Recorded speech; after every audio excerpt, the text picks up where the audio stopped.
শ্রমিকের বেশে, আনসারের বেশে, ট্রাম্পের বেশে, ইসকনের বেশে, যে বেশে আসুন না কেন, কোন বেশে আর বাংলাদেশে আপনাদের জায়গা হবে না।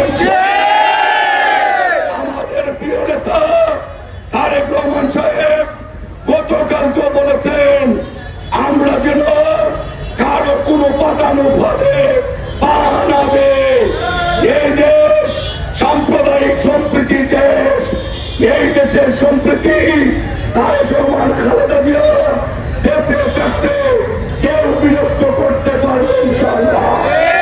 দেখেছেন 5ই আগস্ট শেখ হাসিনা ভারতে পালিয়ে গিয়েছেন।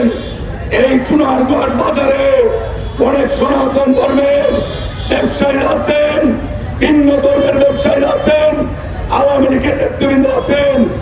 আপনারা বুকে হাত দিয়ে বলতে পারবেন না হাসিনা মুক্ত বাংলাদেশে বিএনপি সহ আমরা যারা মাঠে ছিলাম কেউ আপনাদেরকে দূরে ঠেলে দিয়েছি, আমরা আপনাদেরকে দূরে ঠেলে দেইনি।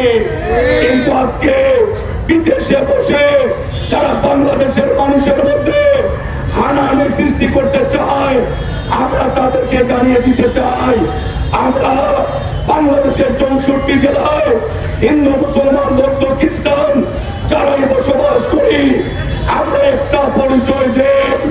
আমরা কোনো ধর্মীয় পরিচয় দেই না, আমরা কোনো দলীয় পরিচয় দেই না। আমরা সবাই বলি আমরা সবাই বাংলাদেশি। পরিচয় আমরা স্বাধীন দেশের নাগরিক। স্বাধীন দেশে আমরা যারা বসবাস করি, আমরা মাথা উঁচু করে আমাদের পরিচয় আমরা দেব। আমাদের সার্বভৌমত্বের প্রতি যদি কোনো আঘাত আসে, 1971 সালে জিয়াউর রহমান সাহেবের নেতৃত্বে যেভাবে এই দেশের মানুষ গর্জে উঠেছিল, 2024 সালে খালেদা জিয়ার পরামর্শে তারেক রহমানের নেতৃত্বে আমরা জীবন দিতে রাজি আছি কিনা দেখে যান। এই সীমান্তবর্তী উপজেলা সোনারগাঁয়ের হাজার হাজার মানুষ আমরা অঙ্গীকার করছি দেশের জন্য আমরা হাসি মুখে প্রাণ দেব, কিন্তু দেশের স্বাধীনতা আমরা বিকিয়ে দেব না। গুরুস্থানিতে কান দেওয়া যাবে না। সবাই মিলে দেশ প্রথমে তারেক রহমানের নেতৃত্বে এগিয়ে যাব, এই প্রত্যাশা ব্যক্ত করে সোনারগাঁ উপজেলা বিএনপি তার অঙ্গ সহযোগী সংগঠনকে নিয়ে মাত্র কয়েক ঘন্টার সময়ে আজকে বিশাল আয়োজনের জন্য কেন্দ্রীয় বিএনপির পক্ষ থেকে সোনারগাঁতে নেতৃবৃন্দকে ধন্যবাদ, অভিনন্দন জানাচ্ছি। অভিনন্দন জানাচ্ছি সহ সাংবাদিক বন্ধুরা, ব্যবসায়ী বন্ধুরা যারা সহযোগিতা করেছেন তাদেরকে ধন্যবাদ জানাচ্ছি।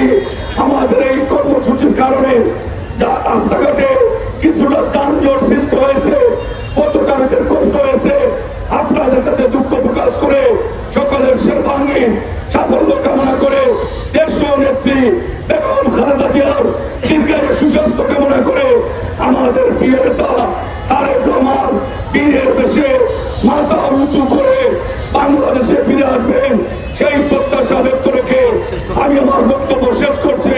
খুদা হাফেজ। বাংলাদেশ জিন্দাবাদ। শহীদ জিয়া অমর হোক। দেশীয় নেত্রী বেগম খালেদা জিয়া জিন্দাবাদ। আগামী দিনের রাষ্ট্রনায়ক আমাদের অহংকার শ্রদ্ধা জনাব